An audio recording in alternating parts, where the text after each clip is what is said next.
এই সংসারের সব থেকে বড় সুখ কি? কেউ বলবেন নিজের লক্ষ্য প্রাপ্ত করা, কেউ বলবেন ধন উপার্জন করা, কেউ বলবেন নিদ্রাই সব থেকে বড় সুখ, কেউ বলবেন রাজ্য লাভ করা, আবার কেউ বলবেন মাতার হাত থেকে খাবার খাওয়া, আদি ইত্যাদি। কিন্তু যদি সত্যি কথা বলি, এই সংসারের সব থেকে বড় সুখ হলো সেবা করা। কখনো কাউকে সেবা করে দেখুন। এই সেবা দ্বারা অন্য কোনো মানুষের আশীর্বাদ লাভ করাতেই সুখ রয়েছে। আপনার সেবা ভাব দ্বারা যখন কোনো মানুষ নিজের অন্তরাত্মা থেকে আপনাকে আশীর্বাদ করে, তার থেকে বড় সুখ আর কিছুই নেই। কারণ প্রত্যেক মানুষের মধ্যে ঈশ্বর বাস করেন। নরের সেবাই হলো নারায়ণের সেবা। নিষ্কাম সেবা করাই হলো সব থেকে বড় সুখ। তাই নিজের অন্তরে সেবার এই ভাব জাগ্রত করুন। যে সুখের কথা আমি বলছি, সেই সুখ অনুভব করেই দেখুন। এই মন সুপ্রসন্ন হয়ে বলবে, রাধা রাধা। বাহ! পুষ্পের সুবাস আমার খুব ভালো লাগে। অত্যন্ত সুন্দর হয় এই পুষ্প। এইভাবে চারিদিকে পুষ্প দেখে মন আনন্দিত হয়ে ওঠে। এবার আপনারা ভেবে দেখুন, আমার চারিদিকে পুষ্প নয়, আগুন আছে। তাহলে কি হবে? আমার শরীর কি জ্বলে যাবে না? অবশ্যই জ্বলবে। শরীরকে কি আগুনের তাপ সহ্য করতে হবে না? অবশ্যই সহ্য করতে হবে। এটাই হলো প্রকৃতির নিয়ম। এই নিয়ম কিন্তু আমরা সবাই জানি, কিন্তু আমাদের মধ্যে বেশিরভাগ মানুষ এই বিভ্রান্তি নিয়ে বাঁচি যে এই যে প্রকৃতির নিয়ম, তা আমার ওপর প্রযোজ্য নয়। তা কিন্তু নয়। আমাদের চতুর্দিকে এই যে নিসর্গ রয়েছে, আমরা তার কতটা ক্ষতি করি সেটা একবার ভেবে দেখুন। আমরা বনাঞ্চল জ্বালিয়ে দিই, বায়ু দূষিত করি, জল দূষিত করি, প্রাণীদের হত্যা আমরা করি। কেন?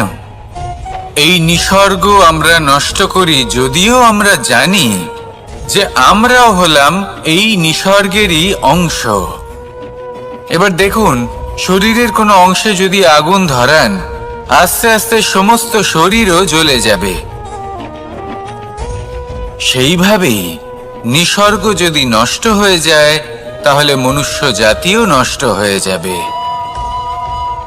তাই এই যে নিসর্গ আপনি দেখছেন, এই পুষ্প, এই বৃক্ষ, বায়ু, জল, এদের সকলকে রক্ষা করুন, নষ্ট নয়। মনে রাখবেন, যদি নিসর্গ থাকে মানুষ থাকবে, যদি নিসর্গ থাকে তাহলেই জীবন থাকবে। আসুন আমার সাথে ভালোবেসে বলুন, রাধা রাধা। এই সংসারে সবাই বলেন আমি অর্জুনের মতো হয়ে উঠতে চাই। সবাই চায় যে তারাও যেন অর্জুনের মতো গান্ডীব লাভ করে। তারাও চায় যে তাদেরকেও মহাদেব এসে পশুপতি অস্ত্র দান করবেন। তারাও এটাই চায় মহাভারতের মতো মহাসংগ্রামে বিজয়ী হতে। কিন্তু সবাই ভুলে যান যে অর্জুন যা হতে পেরেছিলেন, সবকিছুই অর্জন করেছিলেন। যদি আপনিও অর্জুনের মতো গান্ডীব লাভ করতে চান, তবে আপনাকেও তার মতোই শ্রেষ্ঠ কাঠ নির্বাচন করতে হবে। সেই কর্ম আপনাকেই করতে হবে। তার প্রত্যঞ্চা যাতে তীব্র হয়, তার জন্য আপনাকে সর্বশ্রেষ্ঠ দড়ি খুঁজে বের করতে হবে। আপনার বাণ যাতে ঘাতক হয়, সেই জন্য আপনাকে নতুন নতুন ধাতু খুঁজে বের করতে হবে। সেই শিক্ষা আপনাকে লাভ করতে হবে, তবেই আপনার ইচ্ছে পূর্ণ হবে। অর্জুন হওয়া বড়ই সরল, যদি আপনি কিভাবে অর্জন করতে হয় তা জানেন। শুধুমাত্র স্বপ্ন দেখেন যারা, তারা কখনোই অর্জন করতে পারবেন না। কিন্তু যদি কেউ অজ্ঞাতবাস ভোগ করতে পারে, যদি কেউ লাক্ষাগৃহ থেকে পালিয়ে বাঁচতে পারে, যদি কেউ কঠোর তপস্যা করতে পারে, প্রতীক্ষা করতে পারে এবং পরিশ্রম করতে পারে, তাহলে সে অর্জুন অবশ্যই হয়ে উঠবে। যদি আপনি অর্জুন হয়ে উঠতে চান, তাহলে কর্ম করতে শিখুন আর আমার সাথে ভালোবেসে বলুন, রাধা রাধা। জীবন থাকলে লক্ষ্য অবশ্যই থাকবে। যদি লক্ষ্য থাকে, তার পথ অবশ্যই থাকবে। যদি পথ থাকে, তাহলে বাধা অবশ্যই থাকবে।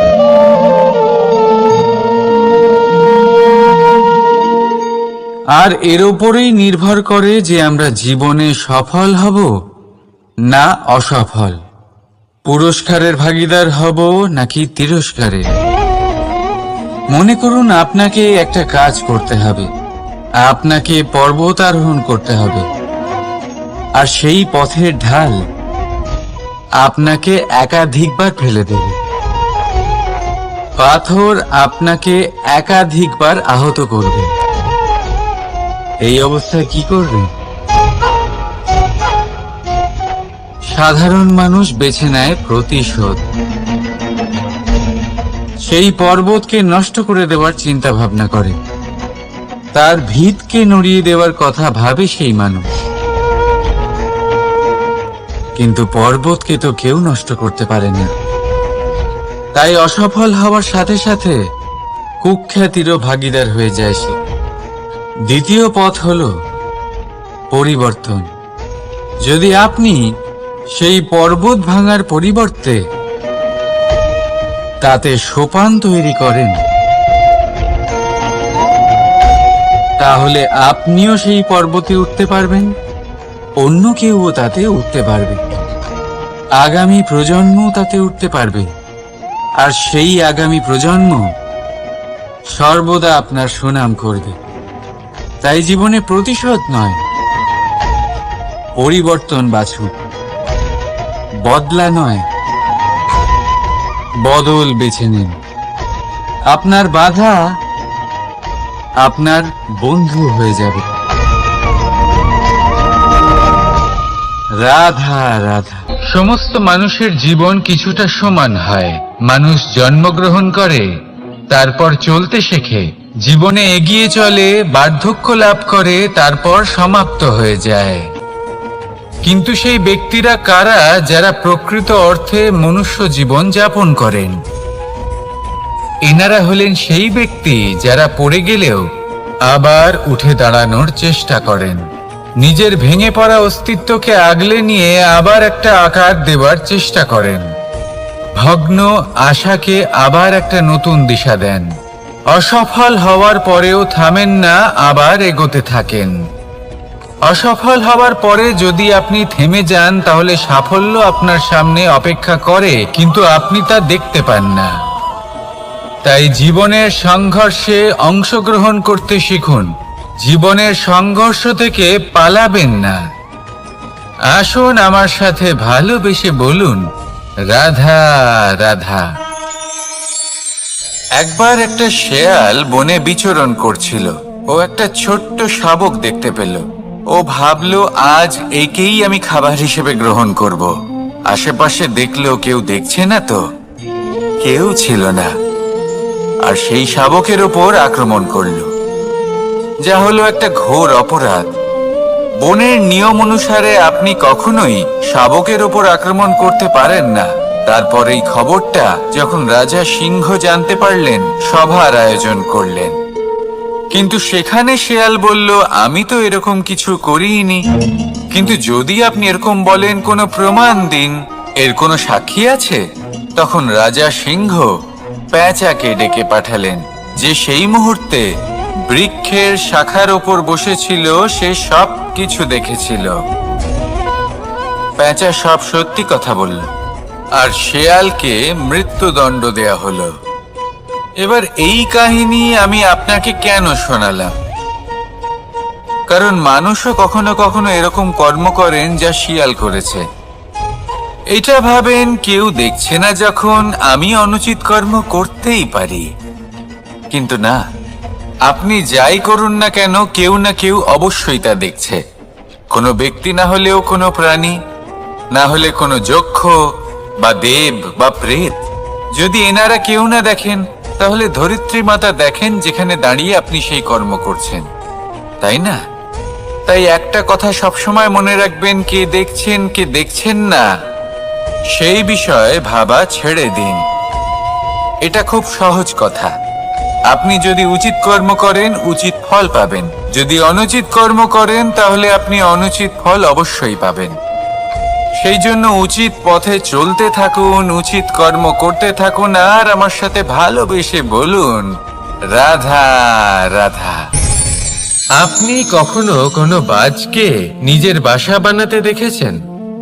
এই বাজ যখনই কোনো বাসা বানায় তখন উঁচু গাছের ডালে বা কোনো পর্বতের শিখরে বাসা বানায়, অনেক উচ্চতায়, আর সেখানে তার সন্তানও জন্মগ্রহণ করে। যখন এই সন্তানেরা জন্মায় তখন এই বাজ খুবই ভালোবেসে এবং খুব সাবধানে এদের পালন পোষণ করে।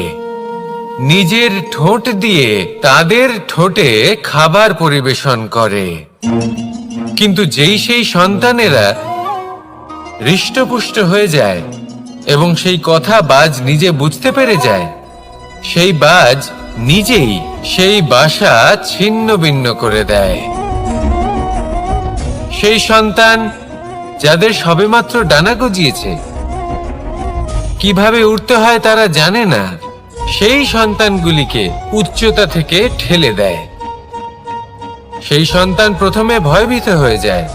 তারা সামনে মৃত্যুকে দেখতে পেয়ে ভয়ের কারণে তাদের ডানা ঝাপটাতে থাকে, আর সেই প্রক্রিয়াতেই সেই সন্তানগুলি উড়তে শুরু করে দেয়। এবার এই ঘটনায় আমরা কি শিক্ষা পেতে পারি?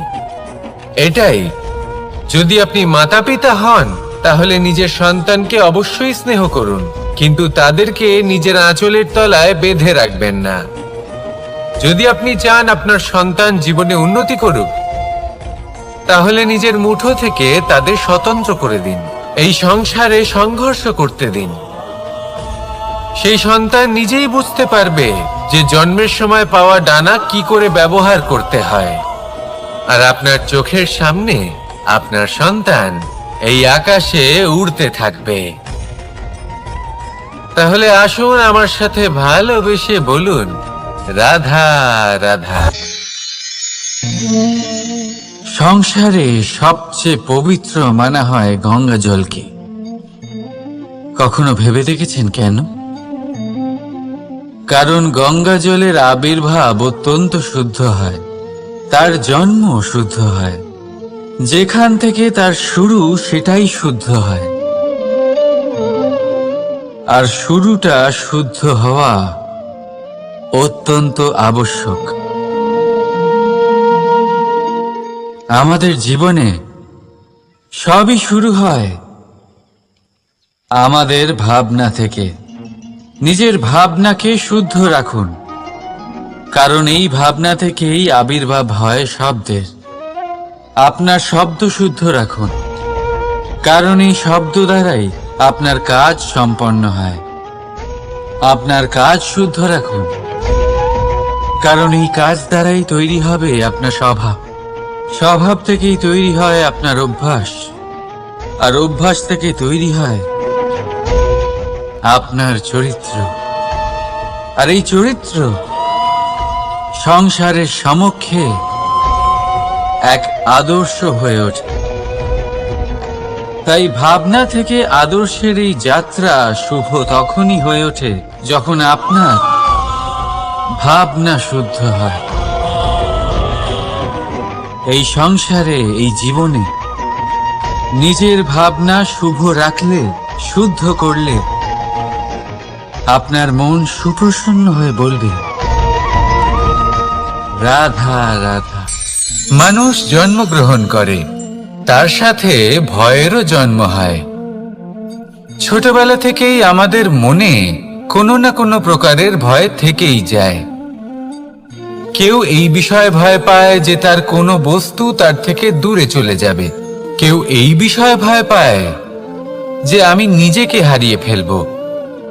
কেউ এই ভেবে ভয় পায় যে আমার প্রিয়জনেরা তারা যেন আমার থেকে দূরে না চলে যায়।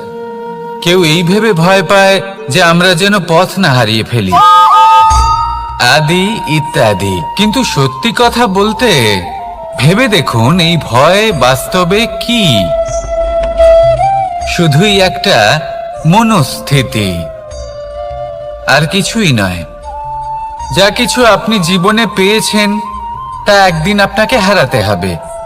এই জীবন হলো আপনারই, কিন্তু তাও একদিন সমাপ্ত হবে।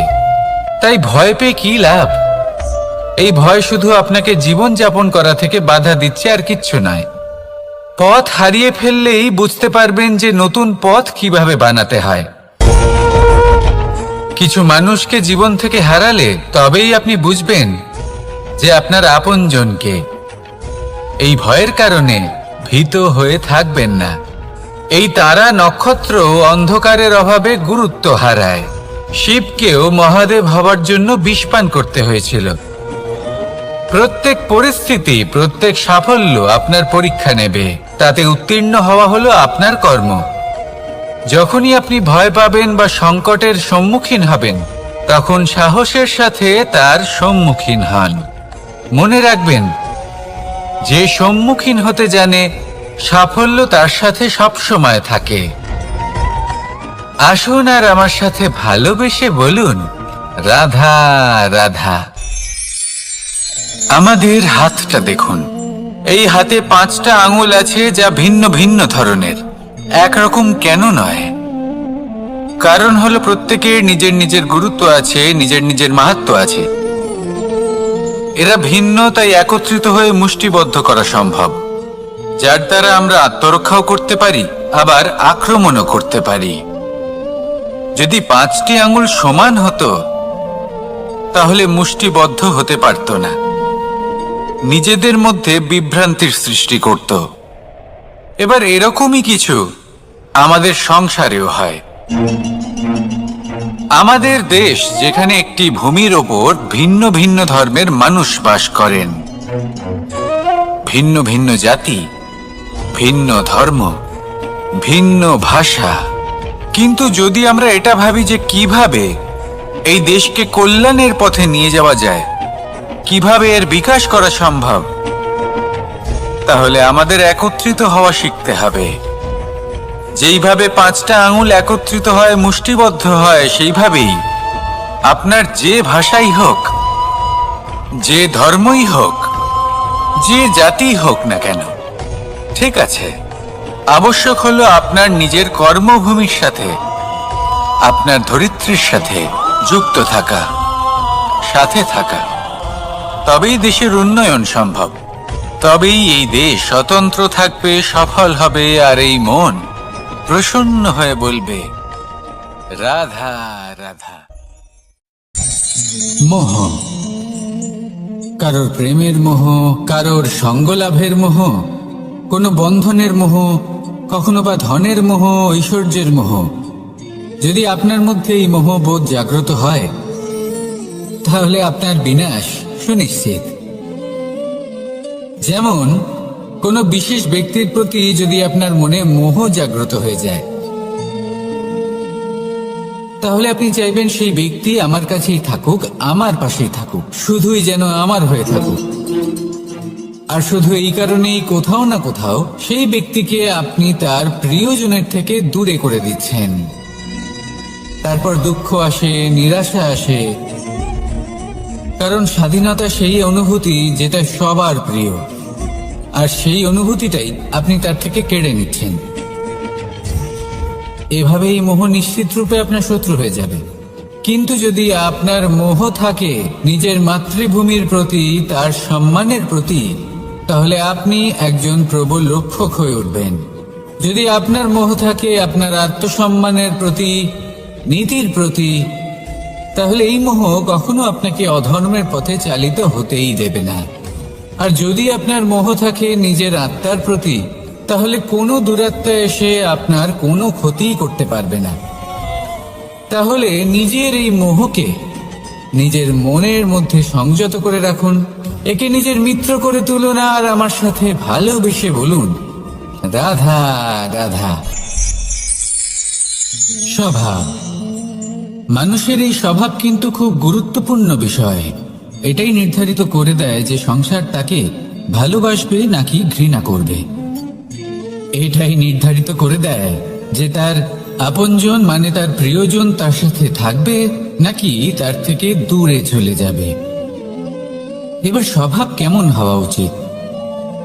কিছু মানুষ বলবেন যে স্বভাব চন্দ্রমার মতো হওয়া উচিত, অত্যন্ত সুন্দর এবং শীতল।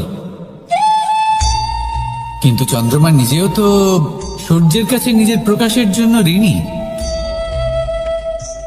সূর্যের মতো হয়ে উঠুন।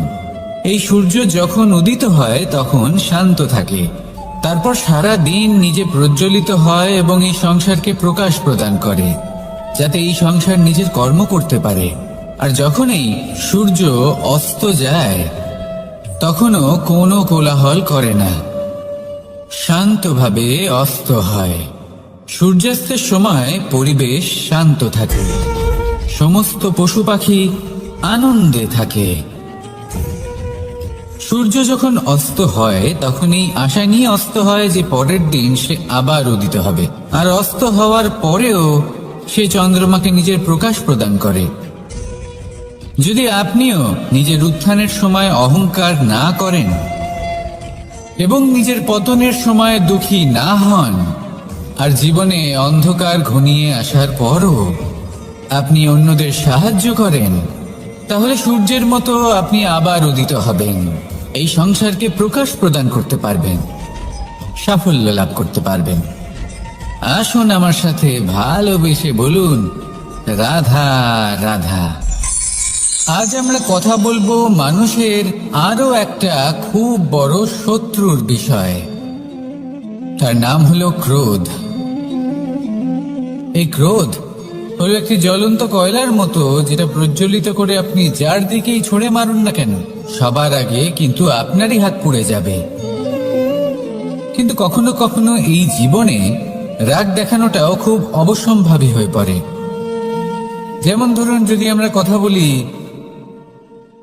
সেই ক্রোধের যা আসে যখন আপনি ধর্মকে রক্ষা করছেন, অধর্মের বিরুদ্ধাচরণ করছেন, সত্যের হয়ে রুখে দাঁড়াচ্ছেন, মাতৃভূমির মঙ্গলের কথা ভেবে চলেছেন, নিজের প্রিয়জনদের মঙ্গলের বিষয় ভেবে চলেছেন, তখন ক্রোধের জন্ম হওয়া খুবই স্বাভাবিক আর কোনোভাবেই অনুচিত নয়।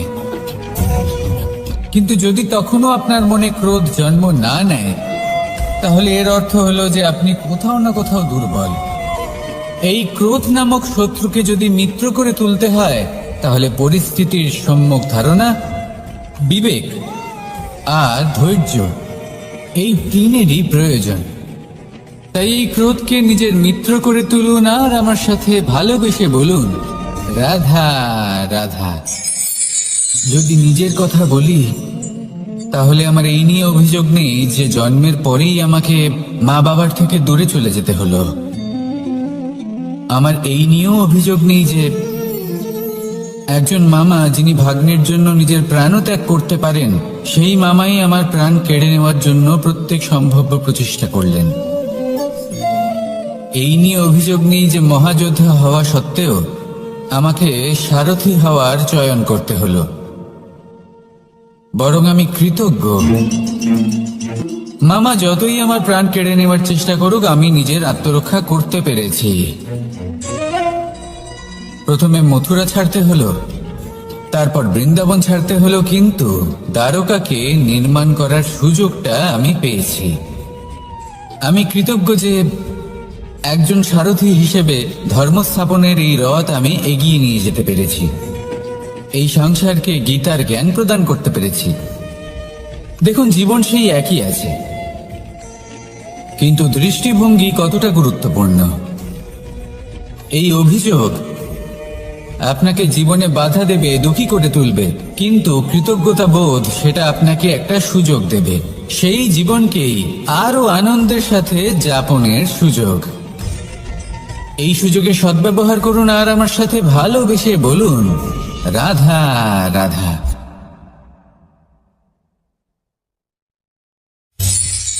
ভয়।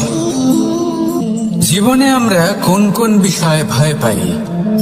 কোনো মানুষকে হারানোর ভয়, কোনো মানুষ কোনো সম্পর্ককে হারানোর ভয়, অর্থহানির ভয়, সময়হানির ভয়। এবার বিষয়টা হলো, এই ভয় কখনো আমাদের কোনো লাভ করে না। এটা সবসময় আমাদের পিছনে ঠেলে আর নিচু স্তরে নামিয়ে দেয়, কখনোই আমাদের উত্থানের কারণ হয় না।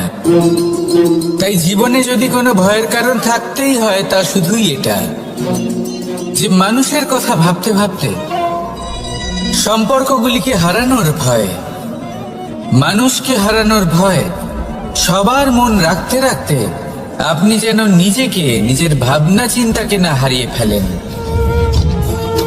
যদি এরকম হয়, যদি সকলের মন রাখতে রাখতে আপনি নিজেই নিজেকে হারিয়ে ফেলেন, নিজের ভাবনা, নিজের লক্ষ্য, নিজের মন্তব্যকে হারিয়ে ফেলেন, তাহলে সংসারে যতই যাই হয়ে যাক না কেন, প্রসন্নতা লাভ করবেন না।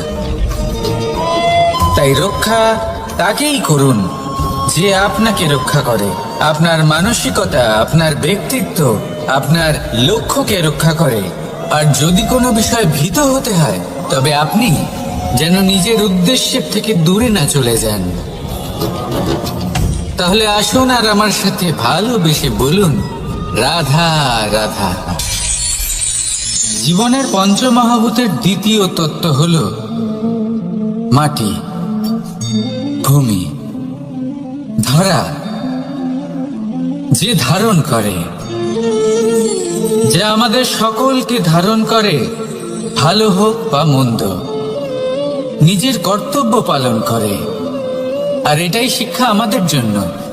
আমাদেরকেও আমাদের সকল কর্তব্য পালন করতে হবে, তা সে আমাদের নিজেদের প্রতি হোক, আমাদের পরিবারের প্রতি হোক, সমাজের প্রতি হোক বা ঈশ্বরের প্রতি। এই শিক্ষা আমাদের মাটি দিয়ে থাকে। এ আমাদের পদতলে পিষ্ট হয়েও তার বদলে আমাদের বনস্পতি প্রদান করে। অগ্রসর হতে পদক্ষেপ নেওয়ার সময় আমরা পা দিয়েই ধরিত্রীকে পিছনে ঠেলি, কিন্তু এই মাটি আমাদের ঘৃণা করে না। সে আমাদের পরবর্তী পদক্ষেপের জন্য অপেক্ষা করে আর স্বাগত জানায়। আর হয়তো সেই জন্যই এই ধরাকে আমরা ধরিত্রী মাতা বলে থাকি। আর তাই এই পদবী, এই সম্মান, এই ভালোবাসা, এর আকার বা এর ভারের জন্য একে প্রদান করা হয় না, প্রদান করা হয় এর স্বভাবের কারণে। আপনিও যদি ধরিত্রীর মতো হতে পারেন, যদি আপনিও নিজের সকল কর্তব্য পালন করেন, বিশ্বাসের সাথে তা স্বীকার করে নিতে পারেন, যদি অন্য কারোর সাফল্যেও আপনি প্রসন্ন হতে শিখতে পারেন, যদি আপনি একটু কষ্ট সহ্য করে অন্য কাউকে প্রসন্নতা প্রদান বা অন্য কাউকে সেবা করতে পারেন, তাহলে আপনিও মাটির মতোই মহান হয়ে উঠতে পারবেন। তাহলে আসুন আর আমার সাথে ভালোবেসে বলুন, রাধা রাধা। প্রেম, এই প্রেম যতটাই সরল, ঠিক ততটাই জটিল হয়। এই প্রেমের দুই রূপ হয়, সবলতা আর দুর্বলতা। নির্বাচন হলো আপনার। এবার যদি একটা উদাহরণ দিয়ে আপনাকে বোঝাই, তাহলে মাতা পিতাকে দেখুন। মাতা পিতা সন্তানকে কখনো কখনো এত স্নেহ দিয়ে ফেলেন যে তাকে বাইরে কোথাও যেতেই দেন না। আর তার ফলে সন্তান এতটাই দুর্বল হয়ে পড়ে যে এমনও হয় তারা সারা জীবন বাড়িতেই বসে থাকে। এবার যদি এই মাতা পিতাই এই ভালোবাসায় সাহস জুগিয়ে দেন, সেই সন্তানকে বলে দেন যে যাও, এই সংসারকে অনুভব করো, নিজের প্রারব্ধ নিজেই রচনা করো, এই সংসারে সব থেকে শ্রেষ্ঠ হয়ে দেখাও, সব থেকে উঁচুতে উঠে দেখাও, তাহলে সন্তান অবশ্যই এটা করে দেখাতে পারে। এবার আপনি নিজের প্রেমের দ্বারা আপনজনদের দুর্বল করবেন নাকি তাদের সবল করবেন, সিদ্ধান্ত আপনারই। আসুন আর আমার সাথে ভালোবেসে বলুন, রাধা রাধা। জীবনের পঞ্চমহাতত্ত্বের মধ্যে পঞ্চম তত্ত্ব অগ্নি। অগ্নি যা জ্বালাতে সাহায্য করে, কিন্তু তা উত্তাপও প্রদান করে। নিশ্চিত রূপে অগ্নি আমাদের জ্বালিয়ে দিতে পারে, কিন্তু আপনি কি কখনো এটা ভেবে দেখেছেন যে আগুন, তাকে নিজেকে কতটা জ্বলতে হয়, তাকে নিজেকে কতটা তাপ সহ্য করতে হয়। ও নিজে জলে আমাদের উত্তাপ প্রদান করার জন্য, ও নিজে জলে আমাদের ঊর্জা দেবার জন্য, আমাদের আলো দেবার জন্য, অন্ধকারে পথ দেখানোর জন্য, শত্রুর সাথে মোকাবিলা করার জন্য আমাদের সাহায্য করে নিজে জ্বলে। যখন আমরা কোনো দেবতার জন্য যজ্ঞ করি, তখন দেবতার ভোজন গ্রহণ করার নিমিত্ত হয় এই অগ্নি। কত কিছু ওকে সহ্য করতে হয় আমাদের এত কিছু দেবার জন্য।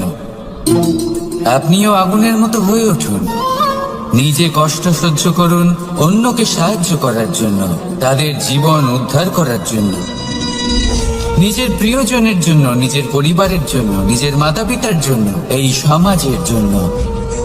নিজে কষ্ট সহ্য করুন, প্রকাশের কেন্দ্রবিন্দু হয়ে উঠুন, আর সকলকে পথ প্রদর্শন করুন, সবাইকে পথ দেখান। যেদিন আপনি আগুনের মতো হয়ে উঠবেন, সেই দিন ঠিক যেমন অগ্নিকে পুজো করা হয়, আপনিও সেইভাবে পূজনীয় হয়ে উঠবেন। যেমন সকল শুভকর্মে, সকল যজ্ঞে, সকল পুজোতে অগ্নিকে স্মরণ করা হয়, সেইভাবেই সকল শুভকর্মে আপনাকেও স্মরণ করা হবে। আর যেদিন আপনি এরকম হয়ে উঠবেন, সেই দিন জীবনের বাস্তব মর্ম কি আপনি তা বুঝতে পারবেন। তাহলে আসুন আর আমার সাথে ভালোবেসে বলুন, রাধা রাধা। জীবনের পঞ্চমহাভূতের মধ্যে একটা তত্ত্ব হলো আকাশ। আকাশ যা কিনা নিরাকার, যার কোনো আকার নেই। আকাশ যা হলো অনন্ত। আর আমাদের সবসময় মনে হয় যে এই আকাশ আমাদের সাথে জড়িয়ে রয়েছে। কেন? এবার এই আকাশ আমাদের জন্য কি না করে। আকাশ আমাদের ওড়বার স্বাধীনতা দেয়। আকাশ মেঘকে ধারণ করে যাতে আমাদের তৃষ্ণা মিটতে পারে। এই আকাশ সূর্য এবং চন্দ্রকে তার যথাস্থান দেয়, যাতে আমরা প্রকাশও পেতে পারি, আবার অন্ধকারও, যাতে আমাদের জীবনে সামঞ্জস্য বজায় থাকে। আকাশের থেকে অনেক কিছুই শেখার রয়েছে। যদি আমরাও আকাশের মতো হতে পারি, আমাদের আপনজনদের সেই স্বাধীনতা দিতে পারি যাতে তারা উঠতে পারেন, যাতে তারা নিজেদের স্বপ্ন পূরণ করতে পারেন, যার ফলে তারা নিজেরাই এই জীবনকে অনুভব করতে পারেন, নিজের পায়ে দাঁড়াতে পারেন, তাহলে ভাবুন আমাদের অস্তিত্ব কতটা বড় হয়ে যাবে। যদি আপনি আকাশের মতো হতে পারেন, তাহলে আপনিও আকাশের মতোই অনন্ত হয়ে উঠবেন। তাহলে আসুন আর আমার সাথে ভালোবেসে বলুন, রাধা রাধা। জীবনের পঞ্চমহাভূতের মধ্যে একটা তত্ত্ব হলো বায়ু। বায়ু যাকে কিনা দেখা যায় না, বরং তাকে কিন্তু আমরা অনুভব করতে পারি। আর একে সব থেকে বেশি অনুভব করতে পারি তখন যখন বায়ু কম থাকে। বায়ু যদি লুপ্ত হয়ে যায়, তাহলে তখনই আমরা বুঝতে পারি যে বায়ু তো নেই, এ তো সমস্যার ব্যাপার। এবার এই বায়ু দ্বারা আমরা কি শিক্ষা পাই? এই বায়ু আমাদের এই শিক্ষা দেয় যে আমাদের কখনোই অহংকার করা উচিত নয়। আমরা সকলেই কখনো না কখনো চাই যে আমাদের শ্রেষ্ঠতা, আমাদের যোগ্যতা, আমাদের মাহাত্ম্য এই সংসার বুঝতে পারুক। আর নিজের মাহাত্ম্য প্রমাণ করার জন্য শক্তি দেখানোর কোনো প্রয়োজন নেই।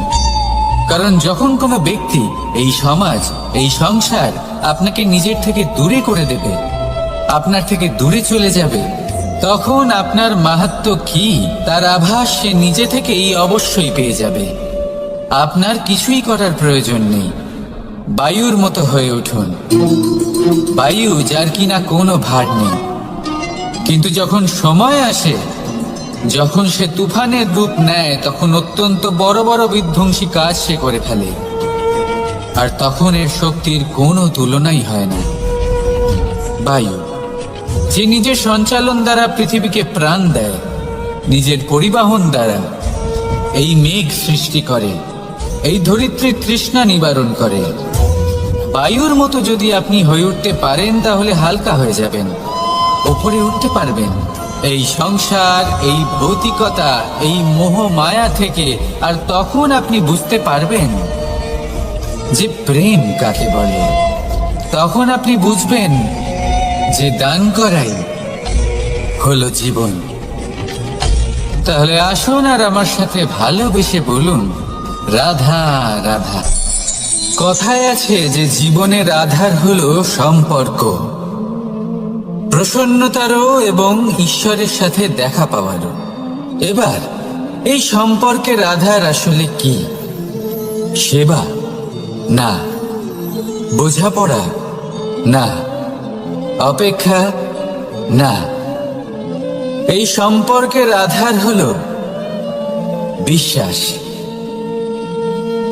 যদি বিশ্বাস ভেঙে যায় তাহলে জেনে রাখবেন যে সম্পর্করূপী এই ভবন, এর ভিতই ভেঙে গেল। আর যদি ভিত ভেঙে যায় তাহলে সেখানে অন্য কোনো ভবন নির্মাণ সম্ভব নয়, সম্ভবই নয়। এই সমস্ত সম্পর্কের বিশ্ব বিশ্বাসে বসবাস করে। এই বিশ্বাস হলো অত্যন্ত গুরুত্বপূর্ণ। এই বিশ্বাসের জোরেই আমি আর রাধা কোনো সাংসারিক বন্ধনে আবদ্ধ না হয়েও এক অত্যন্ত দৈব অলৌকিক বন্ধনে আবদ্ধ। এই হলো বিশ্বাস, যার দ্বারা 11 অক্ষৌহিনী সেনার সামনে অর্জুন দাঁড়িয়েছিল এবং জয়ী হয়েছিল। এই বিশ্বাস হলো অত্যন্ত গুরুত্বপূর্ণ, তাই বিশ্বাস করতে শিখুন, বিশ্বাস দিতে শিখুন, বিশ্বাস পালন করতে শিখুন। আর আমার সাথে ভালোবেসে বলুন, রাধা রাধা। পঞ্চমহাভূত জীবন রচনায় এর অবদান অনস্বীকার্য। এই পঞ্চমহাভূত আসলে কি? জল, বায়ু, অগ্নি, মাটি আর আকাশ। এবার শুধুমাত্র জীবন রচনায় এর অবদান আছে তা নয়, শুধু শরীর রচনাতে এর যোগদান আছে তা নয়, বরং এরা হলো আমাদের জীবনের সব থেকে বড় শিক্ষক। এবার আপনারা সকলে চমকে যাবেন, হয়তো আপনারা এই দৃষ্টিভঙ্গি দিয়ে কখনো দেখেনি। আমি আজ আপনাদের বোঝাবো। এদের মধ্যে সব থেকে বড় তত্ত্ব জল। এ আমাদের কি শেখাচ্ছে? এই জল, এর নামই হলো জল, কিন্তু এ কখনোই আমাদের জ্বালায় না, আমাদের জ্বলনের কারণ হয় না। তাহলে কি করে? আমাদের তৃষ্ণা মেটায়, আমাদের শীতলতা প্রদান করে, জীবন দান করে। এর দ্বারা আমরা কি শিক্ষা লাভ করি? যে আপনার উৎপত্তি যেখান থেকেই হোক না কেন, আপনি যেখানেই জন্মগ্রহণ করুন না কেন, আপনার কর্ম সর্বদা শ্রেষ্ঠ হওয়া উচিত। আপনি জলকে যে কোনো পাত্রে রাখুন না কেন, সে সেই অনুসারেই নিজের আকার ধারণ করে নেয়। এর দ্বারা আমরা কি শিক্ষা পাই? এই শিক্ষাই পাই যে যে কোনো পরিস্থিতিতেই নিজেদের মানিয়ে নিতে হবে, নিজেকে সেরকম করে নিতে হবে। যে দেশেই থাকি না কেন, যে স্থানেই থাকি না কেন, যে পরিস্থিতিতেই থাকি না কেন, যে ব্যক্তির সাথেই থাকি না কেন, আমাদের সুখময় হয়ে জীবন অতিবাহিত করা উচিত। দেখুন, আমাদের কত বড় একটা শিক্ষা দিল এই জল, যা আমরা কোনোদিন দেখতেই পাইনি। নিজেকে জলের মতোই করে তুলুন। সুখের ধারায় স্বাচ্ছন্দ্যে প্রবাহমান হতে থাকবেন আপনি। নিজের আকারকে ভেঙে ফেলুন, নিজের সীমা লঙ্ঘন করুন। আপনি অবশ্যই একদিন মহানুভবতা অনুভব করবেন। তাহলে আসুন আর আমার সাথে ভালোবেসে বলুন,